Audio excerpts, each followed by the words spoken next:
स्वागत है आप सभी का मेरे इस छोटे से चैनल पर, जहां हम बात करते हैं ऐसी मूवीज की कहानी के बारे में जो हिंदी में उपलब्ध नहीं है। तो आज हम बात करने वाले हैं साल 2019 में आई एक drama movie queen of hearts के बारे में, जिसकी कहानी आपको बेहद पसंद आएगी। कहानी की शुरुआत एनी से होती है, जो पेशे से एक वकील है। उसने हाल ही में पीटर नाम के एक व्यक्ति से शादी की और ये उन दोनों की दूसरी शादी है। एनी की पहले से ही 2 बेटियां हैं और पीटर का एक गुस्ताव नाम का बेटा। पीटर अपने बेटे से बेहद प्यार करता है, लेकिन एनी गुस्ताव को बोर्डिंग स्कूल भेजना चाहती थी क्योंकि वो नहीं चाहती कि फिलहाल कोई उन्हें परेशान करे। मगर फिर भी पीटर उसे अपने घर ले आता है, जहाँ उसकी 2 बहनें उसे एक छोटा सा उपहार देती है जो कि चाबी का एक गुच्छा था। लेकिन उस उपहार को देखने के बाद भी गुस्ताव के चेहरे पर मुस्कान नहीं आती। अगले दिन एनी ने यह बात अपने बहन से साझा की और उसने उसे कहा कि वो नहीं चाहती कि गुस्ताव उनके घर में लंबे समय तक रहे। फिर दोपहर में जब एनी घर लौटती है तो उसे वही चाबी का गुच्छा उसके घर के बाहर मिला, जिसे देखकर एनी समझ जाती है कि गुस्ताव ने इसे यहाँ फेंक दिया।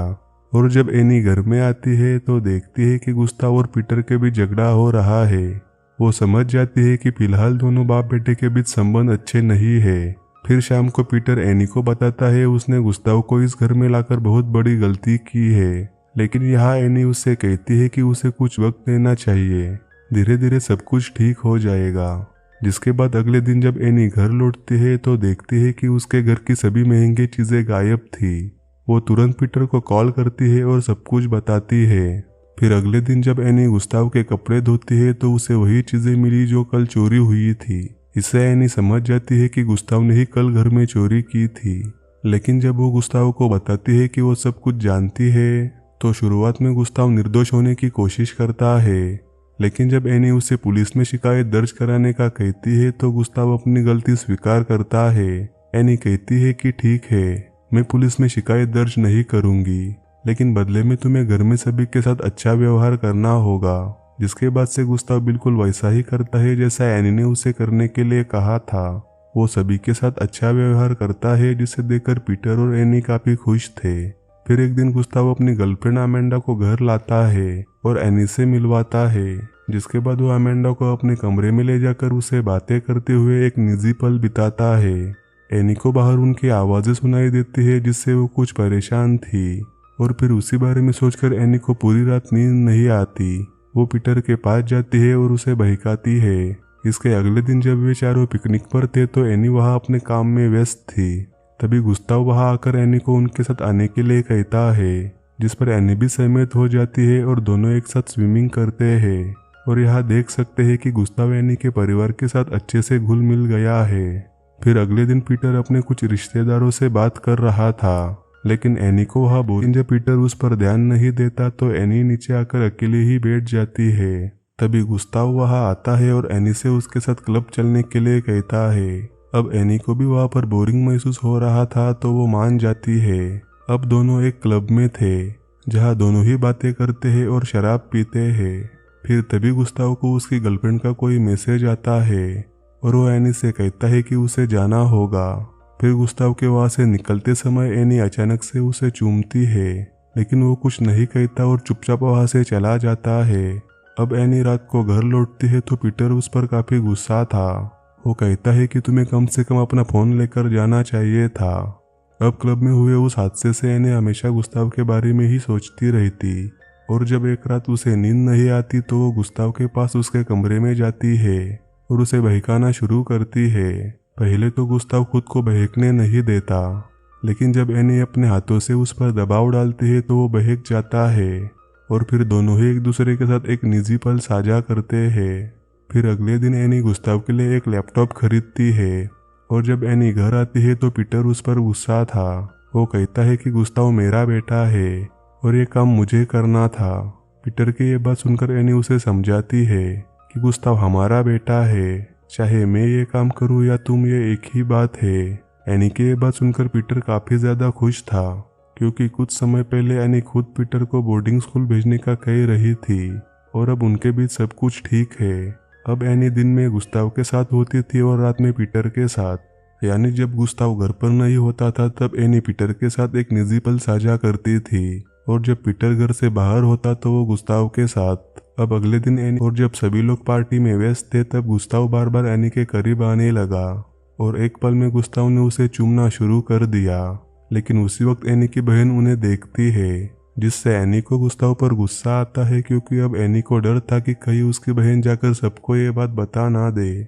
मगर एनी की बहन कुछ नहीं कहती, वो बस पार्टी छोड़कर बीच में ही चली जाती है। अब भले ही एनी की बहन ने किसी को कुछ नहीं बताया, लेकिन एनी गुस्ताव से बहुत ज्यादा नाराज थी। ये बात गुस्ताव से सहन नहीं होती और वो परेशानी में पास के एक पेड़ पर चढ़कर वहां से छलांग लगाता है। और जब पीटर दौड़कर उसके पास आता है तो वो कहता है कि वो अपने पैर नहीं हिला पा रहा। गुस्ताव के ऐसी बात सुनकर पीटर और भी घबरा जाता है, लेकिन तभी गुस्ताव जोर जोर से हंसने लगा, क्योंकि वो बस मजाक कर रहा था।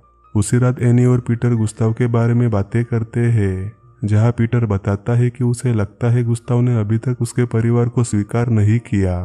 फिर अगले दिन एनी गुस्ताव से मिलती है और उसे सब कुछ बंद करने के लिए कहती है, और उन दोनों के बीच जो कुछ भी हुआ उस बारे में किसी को कुछ पता नहीं चलना चाहिए। फिर सुबह जब एनी घर लौटती है तो पीटर बताता है कि वो और गुस्ताव कुछ दिनों के लिए बाहर जा रहे हैं ताकि वे एक साथ कुछ समय बिता सके। वो ये भी कहता है कि उसकी बहन ने उसे फोन किया था। अब ये सुनकर एनी घबरा जाती है, क्योंकि उसे डर था कि कहीं उसकी बहन पीटर को सब कुछ बता ना दे। एनी की बेटी उससे पूछती है कि हम भी पिताजी के साथ जा सकते हैं, जिस पर एनी कहती है नहीं। जिसके बाद पीटर और गुस्ताव दोनों ही कहीं निकल जाते हैं। जिसके अगले दिन एनी अपनी बहन के घर जाती है। वो उससे बात करना चाहती थी, लेकिन वो एनी से बात करना नहीं चाहती। अब इससे एनी का तनाव और बढ़ जाता है, जिससे उसका एक्सीडेंट हो जाता है। लेकिन इस एक्सीडेंट में उसे कुछ नहीं होता, और जब वो घर पहुंचती है तो उसे पीटर और गुस्ताव दिखाई देते हैं। उन्हें है, लेकिन पीटर उससे कहता है कि मैंने गुस्ताव को बोर्डिंग स्कूल भेजने का फैसला कर लिया है। वो उसे ये भी बताता है कि गुस्ताव ने उसे सब कुछ बता दिया। लेकिन जब पीटर एनी से पूछता है क्या ये सब सच है, तो एनी मना करती है। वो कहती है ऐसा कुछ नहीं, वो बस हमें अलग करना चाहता है, इसलिए ये सब कह रहा है। एनी ने पीटर को अपनी बातों में फंसाया और उसे चोरी के बारे में भी बताया, जिससे पीटर को एनी पर यकीन हो जाता है। जिसके बाद एनी उस टेप रिकॉर्डर को भी नष्ट करती है जिसे गुस्ताव ने बनाया था, और ये वही टेप रिकॉर्डर था जिसमें गुस्ताव ने एनी के साथ बिताए पल रिकॉर्ड करके रखे थे। फिर अगले दिन पीटर गुस्ताव को समझाने की कोशिश करता है। वो कहता है कि किसी पर इस तरह का आरोप लगाना गलत है, जिस पर गुस्ताव कहता है वो झूठ नहीं बोल रहा, और फिर वो एनी को इसके बारे में बताता है। लेकिन एनी यहाँ कुछ नहीं कहती, वो बस गुस्ताव के पास आती है और कहती है वो अब यहाँ नहीं रह सकता। इसके अगले ही दिन गुस्ताव ने घर छोड़ने का फैसला किया और बोर्डिंग स्कूल चला गया। लेकिन गुस्ताव के बोर्डिंग स्कूल जाने से पीटर दुखी रहने लगा। फिर एक दिन गुस्ताव एनी के ऑफिस पहुंचता है और कहता है कि उसे पीटर को सच बताना चाहिए, जिस पर एनी कहती है कि वो ऐसा नहीं कर सकती। गुस्ताव उसे धमकी देता है कि वो पुलिस में शिकायत करेगा, जिस पर एनी, जो कि एक खुद वकील थी, वो गुस्ताव से कहती है कि अगर तुम चाहो तो पुलिस को बता सकते हो, लेकिन इससे कोई फायदा नहीं होगा और तुम खुद मुसीबत में पड़ जाओगे। फिर भी एनी गुस्ताव को एक ऑफर देती है और कहती है कि अगर तुम पीटर से कहोगे कि तुमने जो कुछ भी कहा वो सब झूठ था, तो तुम हमारे साथ घर पर वापस आ सकते हो। लेकिन गुस्ताव तो सिर्फ यही चाहता था कि पीटर को एनी के बारे में पूरी सच्चाई पता चल जाए, क्योंकि पूरी सच्चाई तो ये थी कि एनी के कई अन्य पुरुषों के साथ भी संबंध थे, लेकिन वो चाहकर भी कुछ नहीं कर सकता। फिर एक दिन गुस्ताव पीटर के घर में चुपचाप घुसे करता है, लेकिन एनी उसकी बात नहीं सुनती और गुस्ताव को वहां से जाना पड़ता है। एक दिन जब एनी अपना जन्मदिन मना रही थी तो उसकी बहन भी वहां मौजूद थी, यानी कि अब दोनों बहनों के बीच सब कुछ ठीक है। अब कुछ दिनों के बाद पीटर को स्कूल से कॉल आता है कि गुस्ताव स्कूल से गायब है। फिर कुछ दिनों के बाद पीटर को पुलिस का कॉल आता है, और जब पीटर पुलिस स्टेशन जा रहा था तो एनी भी उसके साथ जाना चाहती थी, लेकिन पीटर उसे साथ नहीं ले जाता। अब इससे एनी घर पर बेचैन हो जाती है, और जब पीटर घर आता है तो उसे बताता है कि पुलिस को जंगल में गुस्ताव की जमी हुई लाश मिली है, जिसका मतलब ये है कि गुस्ताव कई घंटों से पीटर का वहां इंतजार कर रहा था ताकि वो उससे बात कर सके, लेकिन इस बीच उसका शरीर अंदर ही जम गया। ये सुनकर एनी बहुत रोती है, क्योंकि कहीं ना कहीं एनी को पता था कि वो उसकी मौत के लिए जिम्मेदार है। लेकिन यह पीटर खुद को दोषी मानता है। वो सोचता है कि उसने गुस्ताव को बोर्डिंग स्कूल में नहीं छोड़ा होता तो आज वो जिंदा होता। जब एनी पीटर को शांत करने के लिए उसके पास आती है तब पीटर उस पर गुस्सा था, क्योंकि कहीं ना कहीं वो समझ गया था कि गुस्ताव सही था। फिर अगले दिन पूरा परिवार गुस्ताव के अंतिम संस्कार के लिए जाता है और इसी सीन पर ये कहानी यही खत्म होती है। तो कहानी थोड़ी भी पसंद आई हो तो आपसे निवेदन है कि इस चैनल को सब्सक्राइब जरूर कर देना। कहानी में अंत तक बने रहने के लिए आपका धन्यवाद।